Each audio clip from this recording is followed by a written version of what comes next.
This podcast contains adult themes and language. The views expressed here are our own opinions and experiences. We are not medical professionals. In this podcast, we discuss our opinions about mental health, sobriety, addiction, and our pursuit of happiness and peace. This is Sober Mind.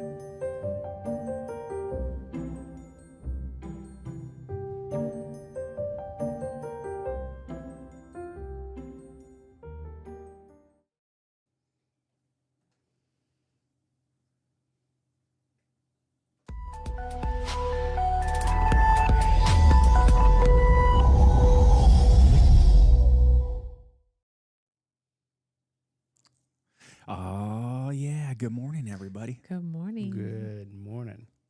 Welcome to Sober Mind.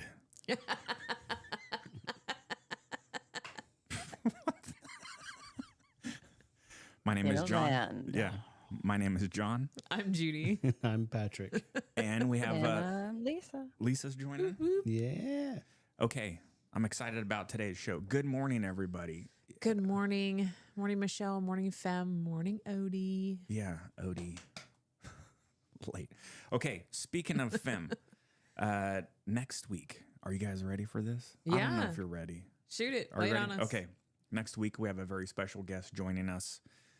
You may know her as Fem Army Vet 73 from the chat, also known as Denise. She will be joining us remotely next week for our show, where we're going to be talking about. We don't have the official title for it yet, but it's going to be revolving around family support dynamics. Yes. And Very important. and or lack thereof.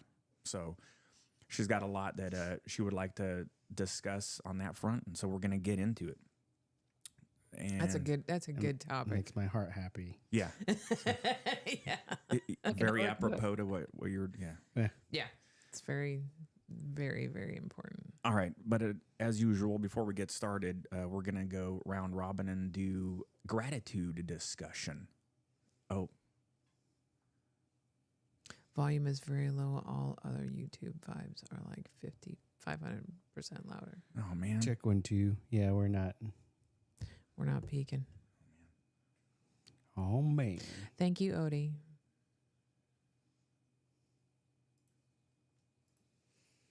Check the gain settings.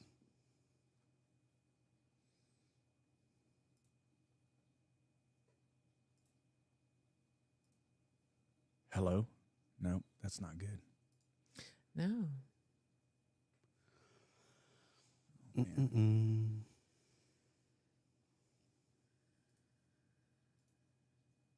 Testing. 1, 2. What the hell happened, man?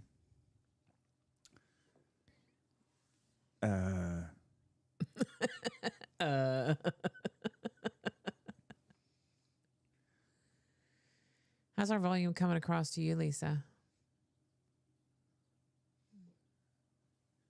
Really good.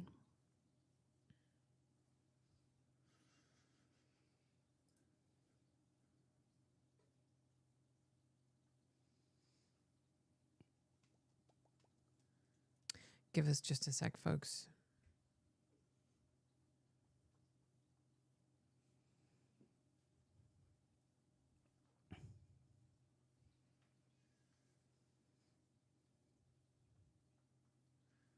We did a stream test last night and we're fine.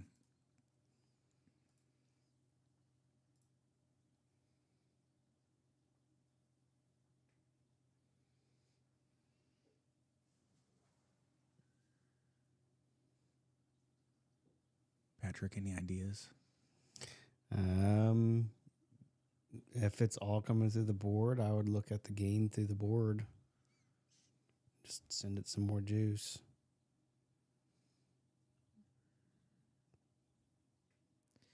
That'll do a quick fix for now until we can attack it later, maybe. Everything's pretty much cranked up.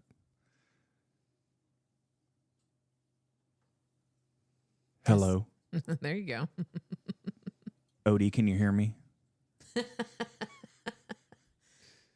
better from this end. Yeah.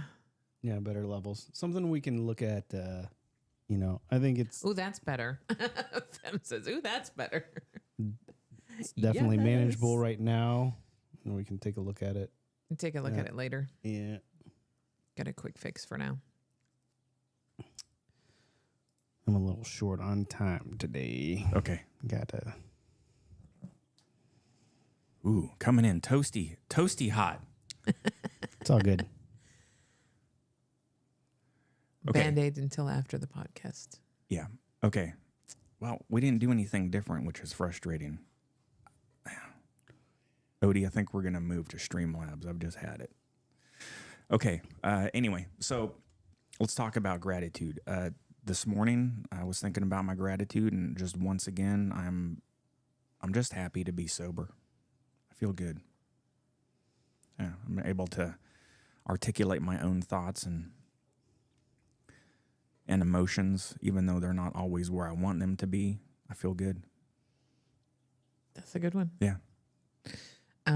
I am happy for the benefits of sobriety. I was thinking about, I had a birthday a couple of years ago, and we were at a Mexican restaurant, and John took a picture of me with a sombrero on. Of course, you're at a Mexican restaurant. And that I looked at least 10 years older and 1,000 times sicker than what I was. Do you know what I mean? Yeah. I mean, I looked horrible, just absolutely horrible. Pasty, pale, greenish colored skin, hair's limp. There's no life in my eyes at all. It was like the worst picture. And then I was looking at myself in the mirror this morning before the podcast. I was like, wow, I don't look anything like that. And that was like 2 years ago. I should look actually worse than that. But since I quit drinking, yeah, so much better. So I'm grateful for those little benefits of sobriety. Mine is it's probably going to be a reprisal of an old one, but this week definitely, I feel like I got 99 problems, but being a drunk ain't one. That's a good one. So it's I love this podcast because, I was sharing some items beforehand, and it made me realize that, like, hey, yeah, we have the ebbs and the flows, the ups and the downs, but I'm glad I just don't have the alcohol complicating it like it used to. Yeah. So, yeah, tempest in a teapot. yep. So, Lisa. Yep. Good morning, everybody. Oh, yeah. I always look for that at the start of the podcast.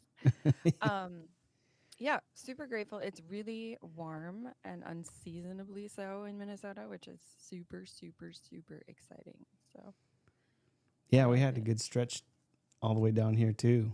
yeah, we're breaking Yeah. records, and the sunshine was out this week, which is just huge for me. So, Nice little serotonin boost. Man, I'm saying, like, it's amazing how that can, like, Change a lot of stuff. Yeah. Change your view on a lot of things. Walking was a big part of my like early days in sobriety. Like, if I felt confused or just needed time to sort or felt like an impulse coming on, I would just throw the headphones on and go. And Yeah, that's a good way to deal. Good just trick. being outside in fresh air, walking does wonders. Yeah. Yeah, that's a good as far as tips and tricks. That's definitely a good one. Just to get out, move yourself from the environment that you're in, especially if you're having cravings or something like that. yeah, they've done studies on depression and walking, and something about the gait of like the consistent movement along with the fresh air and the brain chemicals that get generated. It's basically a very, very good combination. Yeah, really good. And it honor the fact too that we got J-Rit in the chat showing up. Oh yeah, Found their welcome. way here. Yep. Woohoo. So Thanks for being here. welcome. Yeah, Welcome. that's awesome. Okay. You well, ready? Yeah, let's given the audio thing, and let's just skip watching the video for this week, and we'll just have a discussion about toxic relationships because Patrick has a hard stop at 11. like 11, he's just going to throw all of his shit down and start walking out. Yep, I gotta go. Even if you're in the middle of a sentence, you're just gonna stop and jet. Okay, thanks. Bye. Yeah. All right, so I guess I'll start to prime this conversation. I thought a lot about this, and I don't have a lot of perspective on it. And so I'll be curious to see what sounds like. You've got a lot of thoughts. Lisa's got a lot of thoughts on it. I think I was always the toxic part of a relationship. That's why. Well, let's talk about what a toxic. If we're gonna not do the video or whatever, then let's kind of set the baseline. What is a toxic relationship? I think a toxic relationship is a relationship that you're in that you're getting no benefit from on either side. You're not getting any support. You're not getting any love, any compassion, and there's controlling issues somewhere going on that are not beneficial to anybody in the relationship. Yeah, and it's more of a codependent process as well. So you're tolerating or dealing with unhealthy or unreasonable habits, Thoughts, movements, yeah, behaviors, Yeah. abuse. And I think there's a power differential, like you said. Like it's a lot of times about control. But one thing that really hit me when I was thinking about it too was a couple weeks ago, Patrick, when you were mentioning how not all your drinking memories are going to be bad. Mm-hmm. The challenge with toxic and or abusive relationships is that not all of your memories are bad. And so it's almost like that. Yes, They codependent. twist your brain a little. Yeah, Yeah. I think one of the first thing that pops into my mind about talking about these is a codependency factor. Mm-hmm. And then the best way I can encapsulate why engaging in a toxic relationship is the sunk cost fallacy. You know, meaning like I've either spent time with this person or I have emotions and history invested with this person, or this person has made me feel good at some point, you know, where I need to continue down the path of engagement with them. And, you know, I would also agree where it may not be beneficial in the long run, but I don't think both sides have to factor into that equation. Because I think there can be relationships and power dynamics where it can be toxic one way. I don't think the relationship would last if it was toxic. If it was only toxic on one side, because there's got to be that codependent factor in there, that caregiver factor in there. That has to be. I mean, there's it takes two to tango. So I think there's got to be issues on both sides for it for it to last in a toxic relationship. For sure. I think if somebody is toxic and the other person isn't, they're going to be like, peace, bye. Yep. I think one of the toxic relationships we can talk about is when you're in a relationship with somebody who is just angry all the time. And that's what they feed on. My stepfather, Bill Johnson, was somebody who loved to be angry. He had these piercing blue eyes that when he was angry at you, they felt like they were burning a hole right through your skull. And he was just one of those people that would feed on anger. And we'd always have to feel like we were walking on eggshells around him. Outward, what would I want to try to describe this as? You know, they feel like their world is correct and everything else around them is wrong. Right. I would be happy if X, Y, and Z happened. Why are you fucking this up? Type of thing. Yeah. They are very. They will find things to be angry about. Yeah, they're very energy leeching. Mm-hmm. Very much so. Passive aggressive tones and a lot of stuff.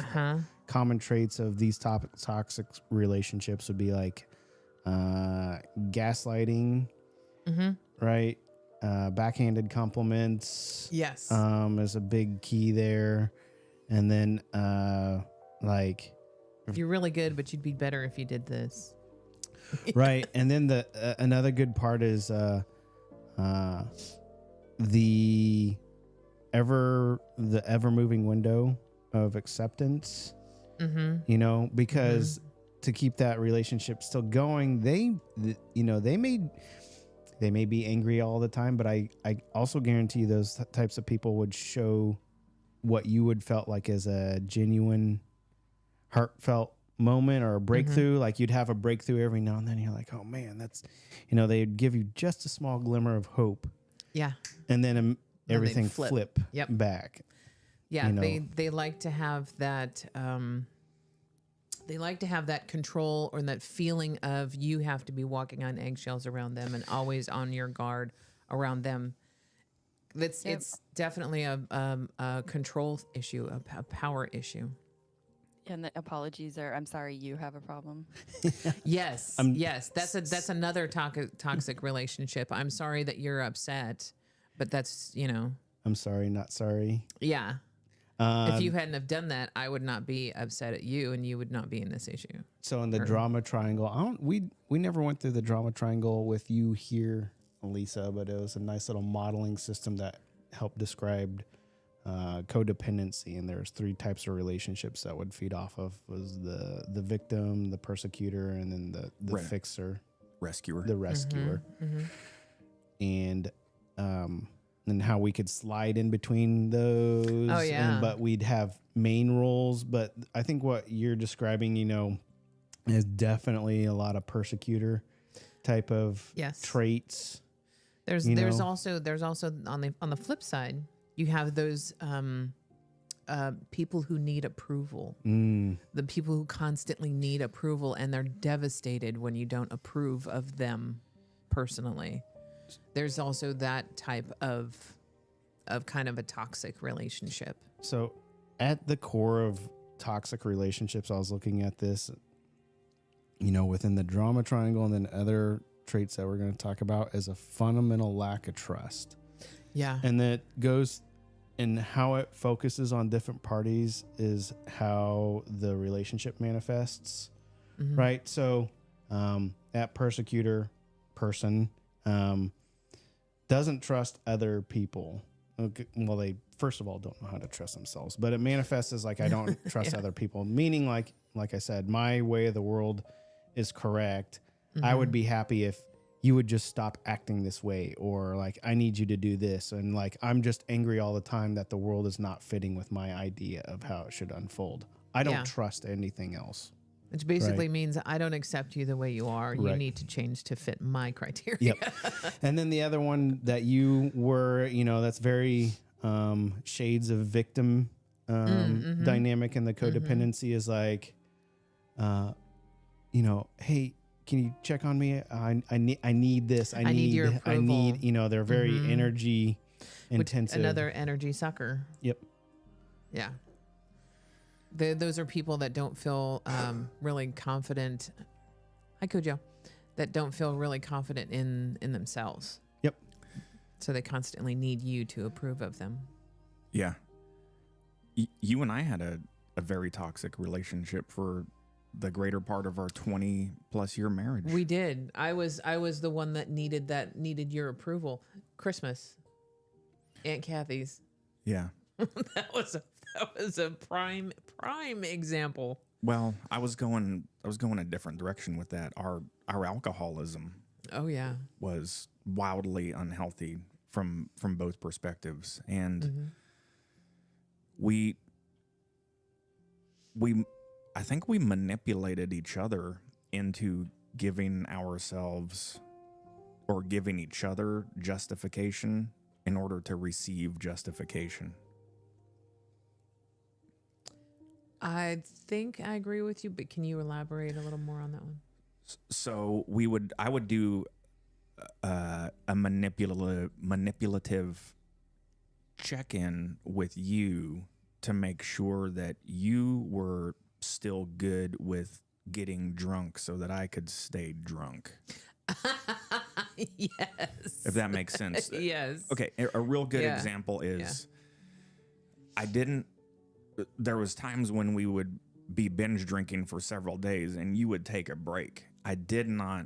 My drunken alcoholic brain didn't like that, even though the rationalization of it was there. I'd be like, oh yeah, I should probably do the same thing, but I could not.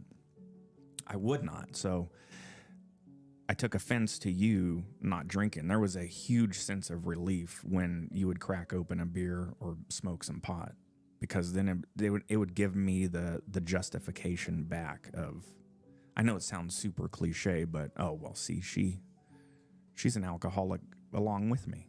So Misery loves company. yeah.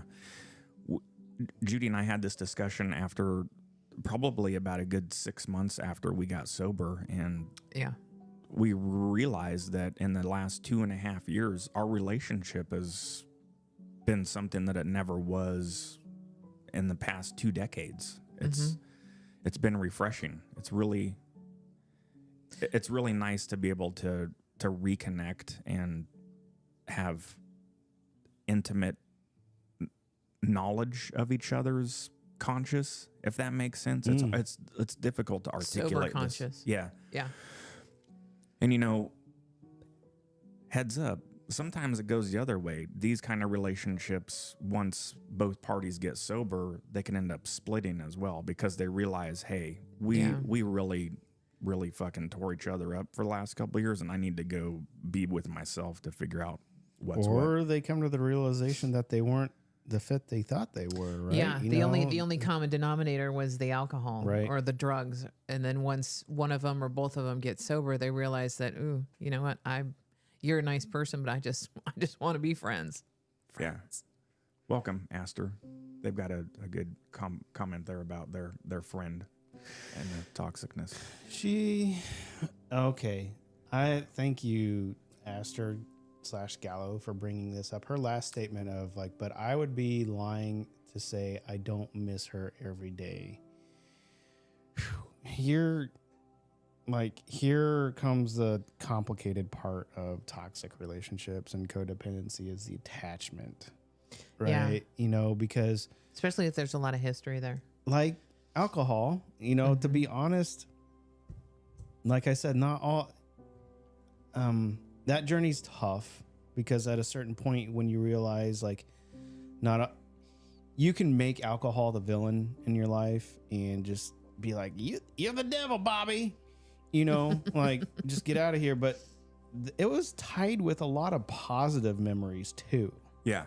Right. And it really wasn't the alcohol being bad, as just trying to come to awareness of it being a substance that caused you an addiction.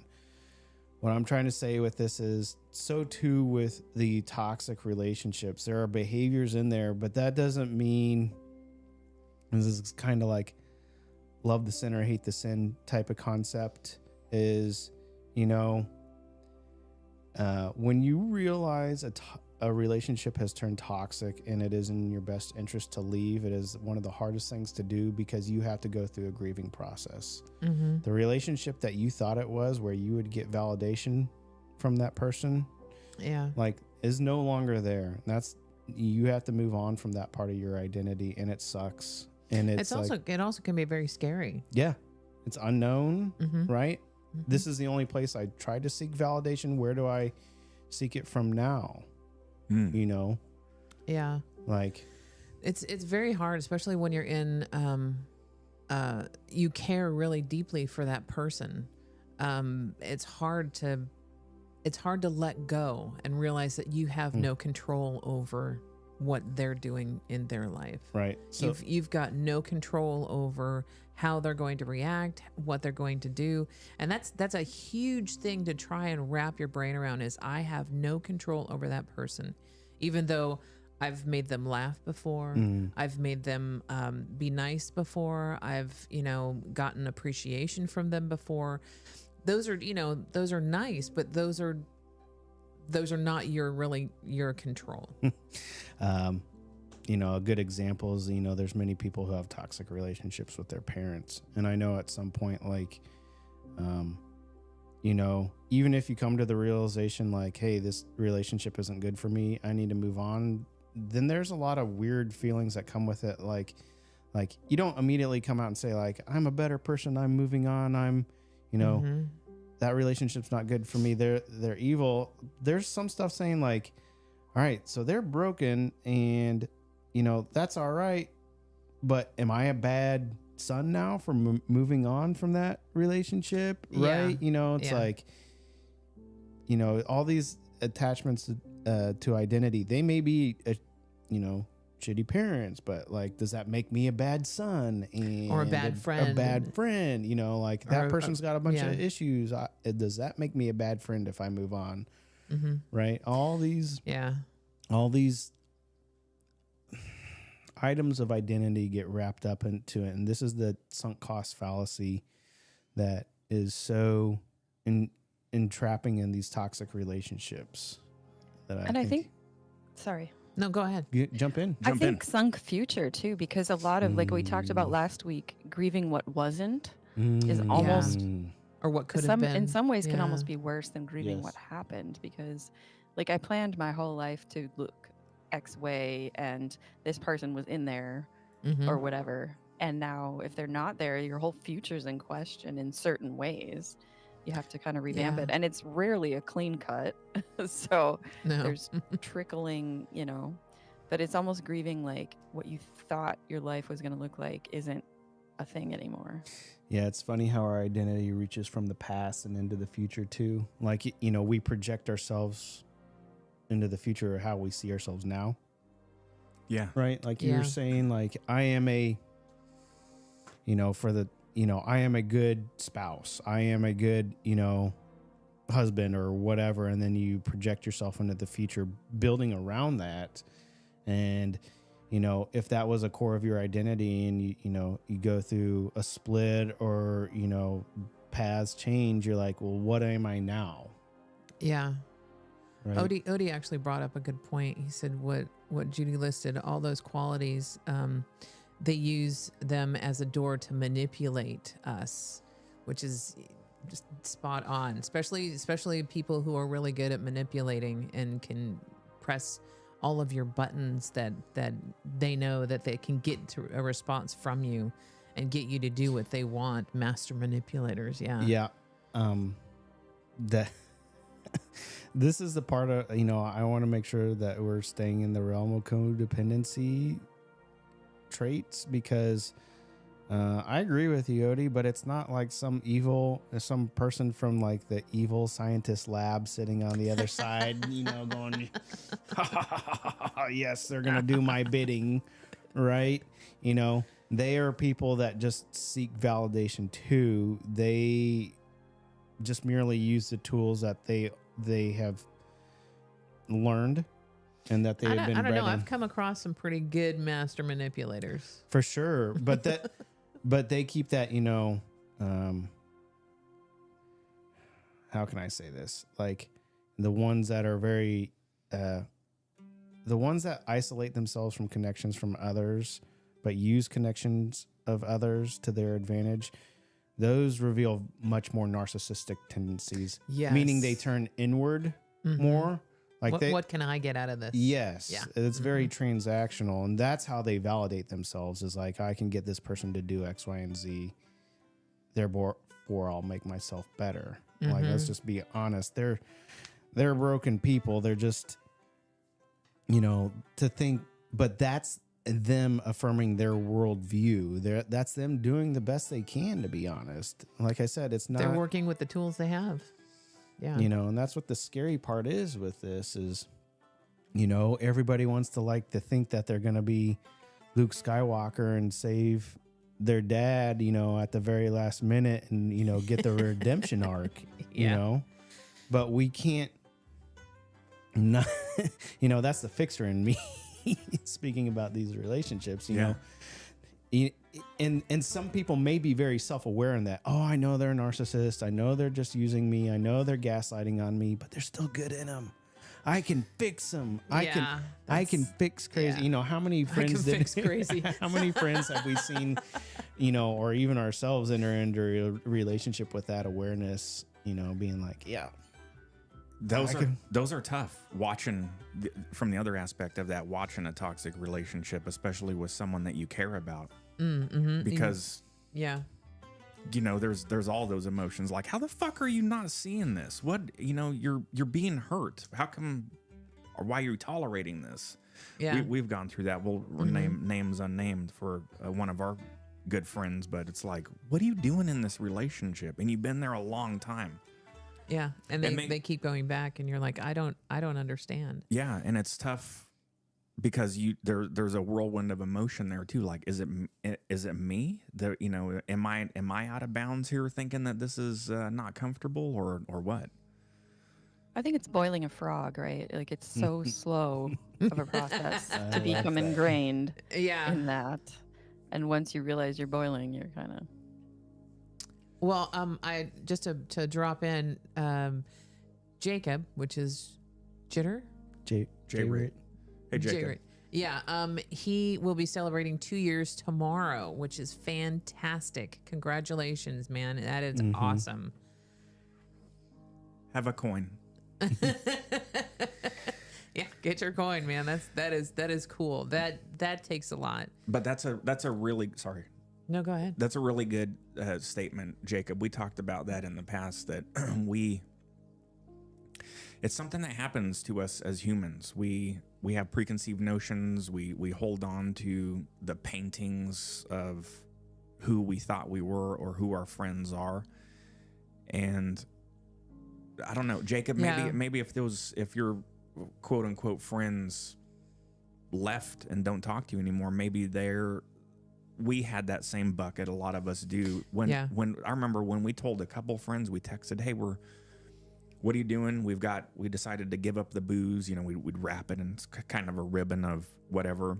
And they would ghost us. We didn't hear, not even just like stop, full stop. Never heard from him again. And I've been on the other side too. I watched people get sober when I was in the heat of my cups, and I didn't like it. It's for the cliched reason, because we watch and we fear and we know better. We think our immediate reaction is we should be that way. We should do that same thing. And this happens with relationships too. But then the other part of you, the meatball in your head is the just drunken like, brain. But no, you just bought a case of beer. You just bought a new kegerator. You have to continue this on, and it goes. Yeah. And it's the same thing with relationships. It's very pervasive. And you know what? If those people are not, just think you're a pissed off alcoholic, then that is a toxic relationship. And it's probably, if you open yourself up to new friends, they'll be much better than the friends that are being derogatory. Yeah, and you don't owe anything to anybody. Just keep focusing on yourself. Yep.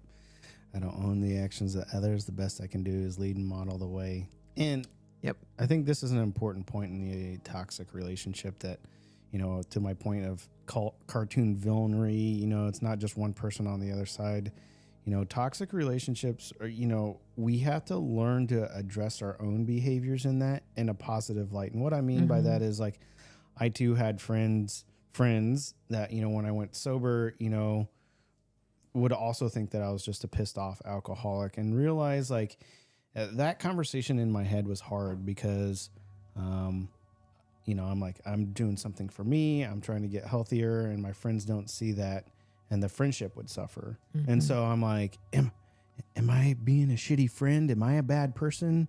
Like, this on me? Like, maybe I need to try and see them where they're at, what they're doing, like I kept on putting that on me to try and earn their validation for a lot of that stuff.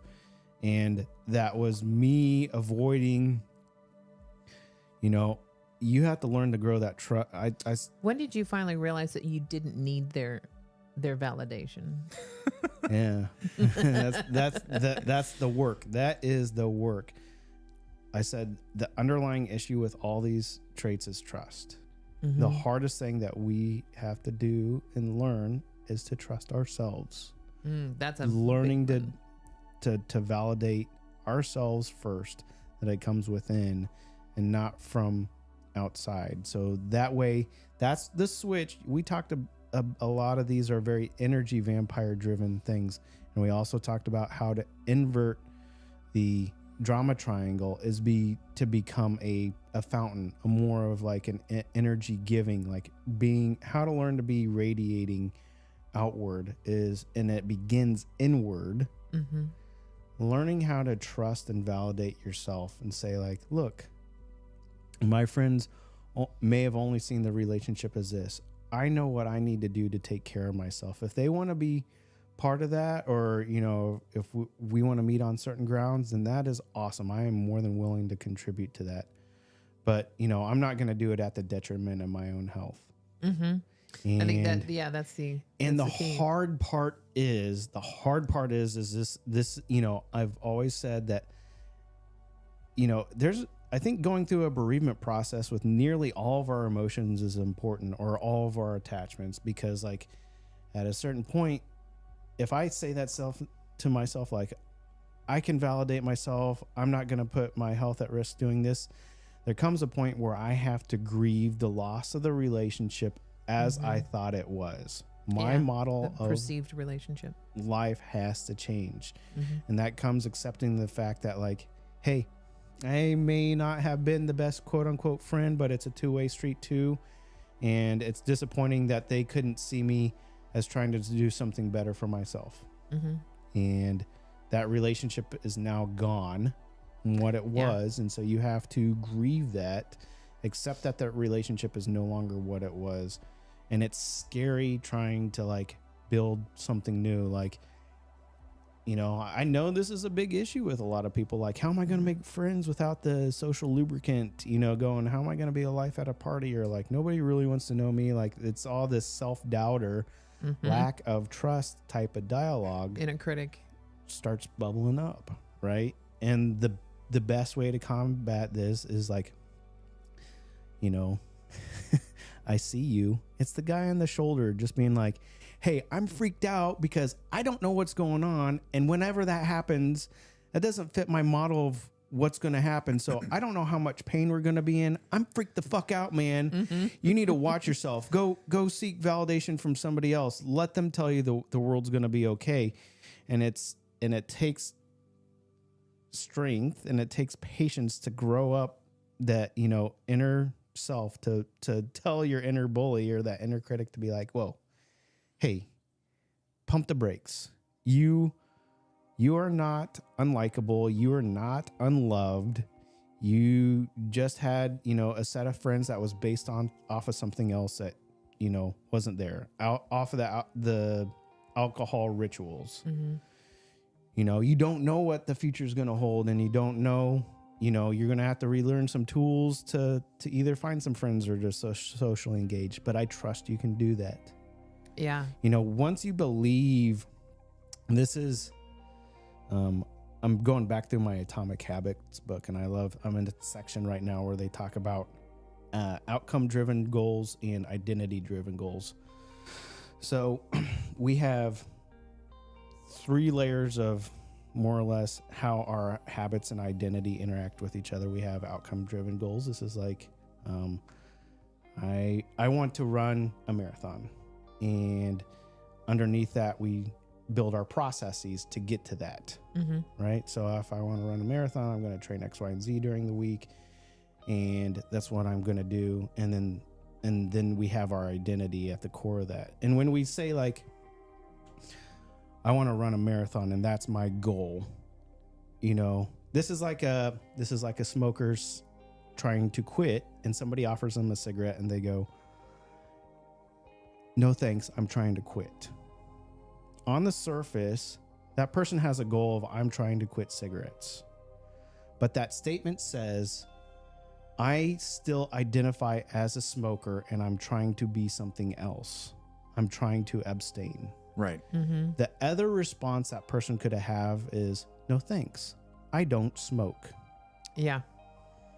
That confirmation of, I am no longer that person. So instead of trying to change our outcomes, i.e., I want to train for or run a marathon, the change needs to come from our identity, because we're more in line to act with our identity, given things. Outcomes give us direction, but the identity is, I am a runner. So you're talking more of I am and instead of I am not. Yes. And I've ventured off this toxic relationship thing because, like I said, the core is trust. And that begins with the inner dialogue of understanding I am. I trust myself. I am a friendly person. I am sociable. If you constantly berate yourself with like, I am unloved, I fucked up this relationship, I am bad, I am broken. Yeah. Ooh, that's And then you're stinking thinking right there. You're immediately going to go into a relationship seeking validation from others for that. So you immediately reveal your desired transaction for the relationship. And what does somebody who want the power do? That's like a billboard for them. Ooh, They're I like, can manipulate yeah, this right. person. I mean, but they don't see it like that. They're, this is like certain people like, this is the laws of attraction, and other people like we feel so compelled for certain attachments when we see certain behaviors, when we know that they're just like, Yes. oh man, that person is a mess, but I am all about that with them, right? I am willing to go all in on crazy, right? And then if it's like a very intense relationship, a couple months later, you're all this drama's happened around you. You're like, what the fuck just happened? Right? Yeah. It's because the behaviors that part of the identity were the groundwork there, like that the relationship was based off a transactional need. Yeah.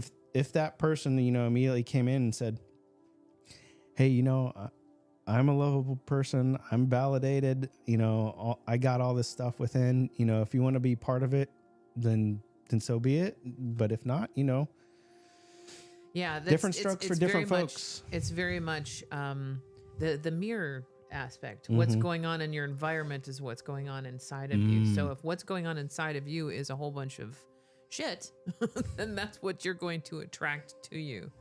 So the basic thing to do is to really change the inner dialogue, like you were saying, and that will in turn affect the environment around you. It's a Buddhist philosophy, but it's so poignant and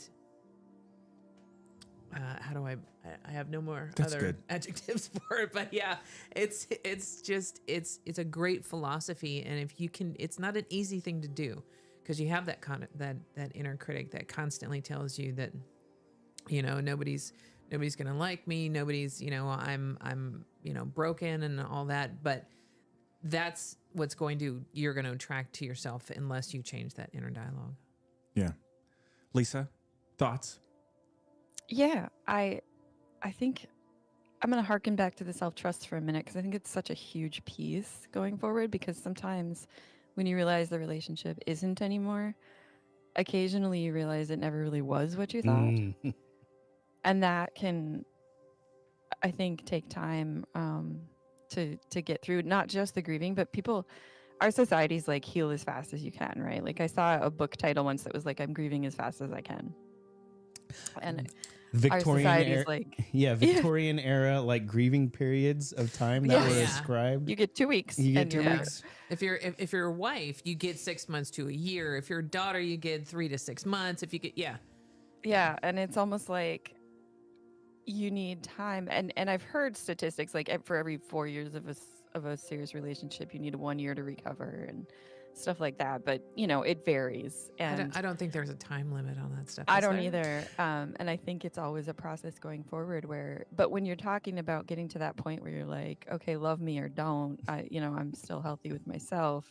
That's such a cool point, because then you don't need the relationship or a relationship to define that trust piece for you. And I think, like you said, that draws better to you because you're exuding better out into the world. So it's that confidence that you have within you. Yeah. So this is where the really, really scary work begins. Yeah, the inner work. That because is not fun. We can say it like, yeah, of course. Why wouldn't you want to validate yourself, right? Fuck the haters. Yeah. Right? You're gonna be your own hero, of course. Shake them off. When we immediately approach relationships and need that transactional need, we hang validation coming from another source, meaning this is the self-fulfilling prophecy. If that fails, you know what? Fuck it. That person was an asshole. It's not me type of thing. Right. Or if it fails, this is the victim mentality of the codependency. Like we will ascribe every other issue as either society or whatever. But not us. Yeah. And I'm not trying to say like, let's find a way to make ourselves broken here. What I'm trying to say is in this, when we realize that we have the power to validate ourselves and grow, that means admitting to the point that there are certain aspects that we may not know and we may fail. And we may have to ascribe that failure to ourselves. And what did you say? The ego doesn't like to fail? The ego will do everything in its power to be like, well, let's, like, I don't want to be wrong. Yeah. That's the ego's job. The ego's job is to defend identity and sense of self. And that is saying like, I know the world as it is, and this is how it's going to happen. And to take away that power to say like, he may not know everything and he may fail. He's just going to go, ooh, no, don't like shit. that. Oh shit. Oh shit. Oh shit. And that really, like I have some funny voices and dialogue for it, but it can feel disembodying if you're either doing some meditation or you have some thoughts, or if you have discussions with therapists, or like when you reach this point of growth and that turn, and I talked about, the energy vampire turning into the energy fountain. That switch isn't just like, hey, I'm going to turn that on. It's going to be okay. It is tumultuous and it is painful and it is scary and it is like life disorienting. Yeah. The world as you know it has ceased to fucking exist. I mean, how much more of an identity crisis can you be, switching from that? And it is scary. And then all the weird feelings in your body start happening. Like it is like, there's a very particular reason, like, for a lot of people, you included, John, talking about how the anxiety like can ramp up immediately after going sober and stuff like that. Like that's, I had my own bouts, but like these are very real bodily mechanisms that are tied to this development. Yeah. Go ahead. It's pervasive. Yeah. And also I just, it comes back to the sign we have. I'm not telling you it's going to be easy. I'm telling you it's going to be worth it. Because going through all of those growths, those big monumental changes are so worth it afterwards. Going through this shit, it's not fun. But afterwards, when you've gotten to that point to where you can accept yourself and you can accept who you are in your own skin, it is so worth it. Yep. And by the way, it's not linear, and that's okay. Yeah. Oh, that is an awesome point. Yes. Yeah. When you're stuck in the middle of the energy type of dynamic, it goes back and forth. You're going to try a couple things, and then you're going to eat.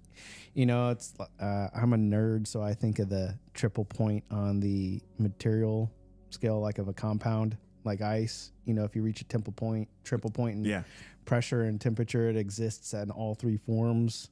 Yeah. Yeah, and you're just gonna be like, yeah, I don't know how to describe it. We're just gonna draw it into generic area on the graph, and it's just gonna exist in all three. It's just gonna happen.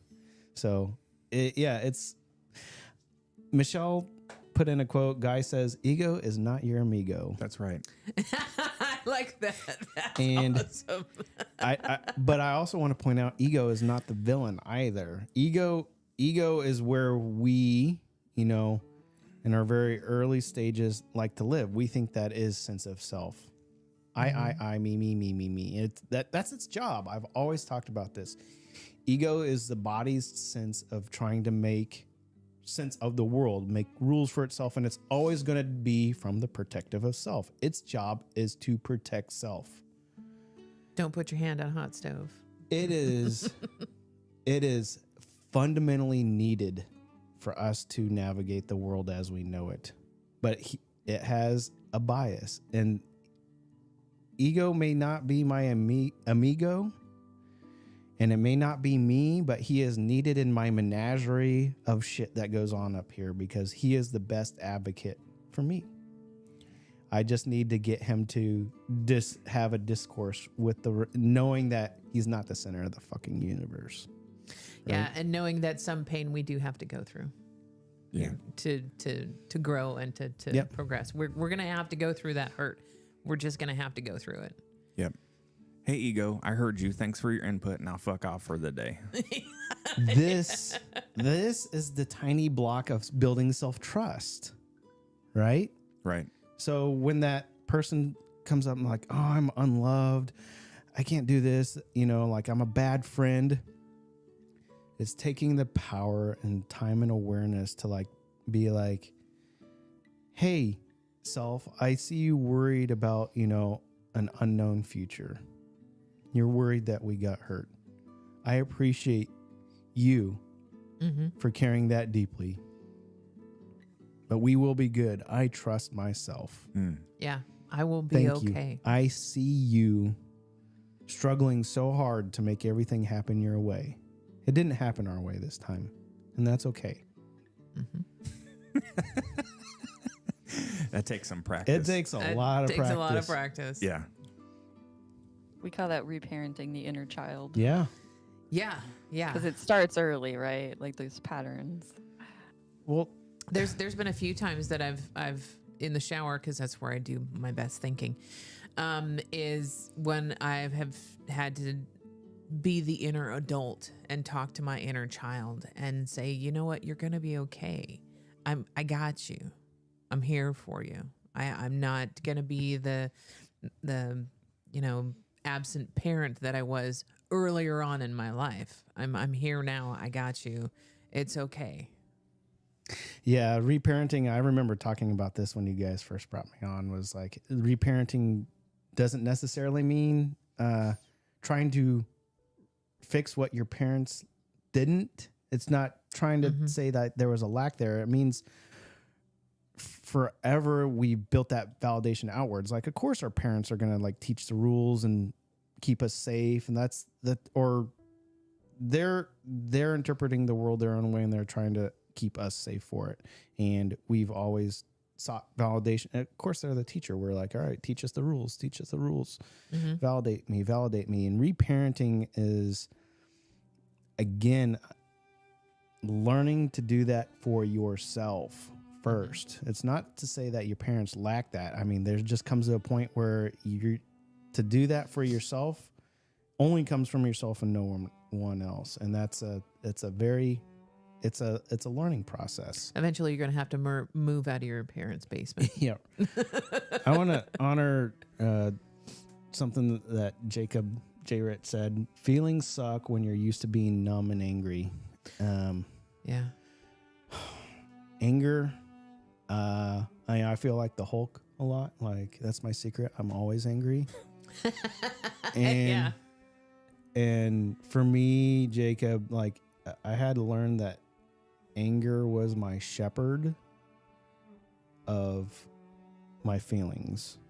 Meaning anger was so intoxicating to me. Like, I felt valid when I was angry. Like, it gave me power, it gave me focus, it gave me drive, and it was just my overwhelming sense of desire to be validated. Things need to be this way, and they're not. And I'm fucking pissed, and I'm going to just brute force it into happening or denying that it happened or whatever. Anger always led the way. But underneath anger resided a lot of my other feelings that it tried to protect. Hurt, failure, happiness. Like, it would even protect good feelings too. Right? I've talked about foreboding joy. If you're on a good streak or whatever, the brain's like, hey, motherfucker, I know this can't go on forever. So how about a little self-sabotage to make it end on our own terms? Yep. So You dumb. fucking idiot. So dumb. My point is, we have some real Bob Ross or Stuart Smalley type of stuff. Like, gosh darn it, you are good enough. And that's what I'm trying to say is like, the only person that advocate for that for you is you. The only person that's going to reparent you is you. And you are fucking worthy. And like the moment you feel that in your soul and know that, and I'm not talking like, I'm just going to say it to myself, but the moment that you feel that, that is one of the points where I'm trying to say is the flip of the energy vampire versus the fountain is you are worthy, and don't let anybody else take that away because they can't. And once you come to that like realization, that's pretty fantastic. It's fantastic. Yeah. It's pretty fantastic. Pretty powerful, Patrick. Yeah. But it takes work. It takes a lot of work to get to that point. Yeah, and sometimes and it's not just that simple. You don't hit it, and you're like, it's not like I finally reached that in a meditation point one day, and I'm like, I show up to like either past relationships and be like, I'm fucking worth it, and then that's the end of the conversation, and I'm gone. Right? It gets confusing, right? But it helped understand like that helped kindle the fire of awareness, meaning ego is great because they are one of the first to conversation whenever everything's happening around. Body starts feeling a certain way, ego's like, I know how to drive this fucking bus, I'm in it, and he just like pedal to the metal and just driving around for Stay above 60 miles. right to say like I am fucking worthy is growing that little kindle of awareness to be like, hey, body's feeling a certain way. I'm feeling something. I don't know what it is. And ego's like trying to get there. And like self-validation is like, hey, I see you. We're going to fucking get there one way or another, buddy. Yeah. Right? Yeah. Just take It's a like, breather. just take a breather. I got this. Ego. We'll try and sort it out. That's the one thing that for me, I was able to say, you know what, it's broken, but it's okay. It will be fixed eventually. We're gonna get there. We're taking the steps forward to get where we need to go. Martin Luther King Jr. said, you don't have to see the whole ladder. You just need to see the first few steps. Yeah, I want to make sure, since I got to go, we bring it back around. Toxic relationships is... Nice redirect. The self-validation is the panacea for toxic relationships. And it's not going to come overnight. And it's not going to give you the immediate wayfinders how to fix toxic relationships. Yes. But it will give you clarity for direction to understand how to recognize them and deal with them. Because that's part of the learning process is in a toxic relationship. I can just throw a blanket and say, hey, it's toxic. I don't feel good when I'm in this. Well, guess what? We're going to have to go fucking digging. What is it about it? Where are the points? Where are the friction points? You show up and do X. This person does Y. Like understand, what transactions are going on there. And that has to like also begin with like just awareness of self. Yep. Yeah. Also realizing that you have no control. The only person you have control over is yourself. Yeah. That's a tough one too to work on. Yep. And go ahead. Sorry, as you move forward, like you can stop living in survival response all the time. Viktor Frankl has a quote, between stimulus and response, there's a space. In that space is our power to choose our response. In our response lies our growth and our freedom. And I think as you grow and heal, you're able to kind of find good that one. space. That's a really good one. Yeah. That's awesome. And, for the people that like with ADHD or other compulsive, that is very, when we're in our emotions and very ego, I don't want to say ego driven, but ego is dominant. That space at first is so tiny, right? Between stimulus and response. And then, like I've said, it doesn't just say like, all right, stimulus, I'm going to keep it there, and response, you're there, and have a nice big space in between. That's where it needs to be. No, you have to fight every day to pry that open. Mm-hmm. Every day showing up. And sometimes it doesn't take much, but it's the everyday portion that is tough. Yeah. Yeah. Man, what a fantastic discussion. I didn't know it was going to go into this realm. But let's get ready to wrap it up here. All right. Lisa, any parting thoughts? Thanks, y'all. Good to see you. Good to see you. Online and my crew here. Yeah, thanks everyone for, man, a lot of participants today. Thanks to all the newcomers. We really appreciate it. Please join. We're going to get the audio sorted out fucking once and for all. I'm so frustrated with this shit. I'm going to move to Streamlabs. Lisa, you're getting a new link. I'm going back to bulletproof software. John, OBS fucking does something. I trust you can do it. It'll be all right. Fuck. Fuck. Okay. All right. So in case you didn't hear me at the beginning, join us next week for a very special guest from the chat, Fem Army Vet 73, otherwise known as Denise. She's going to be joining us remotely, and we're going to be discussing the family support dynamic or lack thereof, and what that looks like us for all, because there's a lot to unpack with that. It's something that I really want to get into. Without family support, there's a huge relationship block and or static there that I want to get into. So Odie says Fem's going to be loud no matter what you fix on or not. All right. Run away. We're here for it. Yep. Lisa, we love it. Thank you for joining us. Thanks to everybody that's joined and subscribed. So much. We appreciate you. Okay. On that note, we're going to wrap it up. Be kind to yourselves. Be patient with yourself. You are loved. Bye.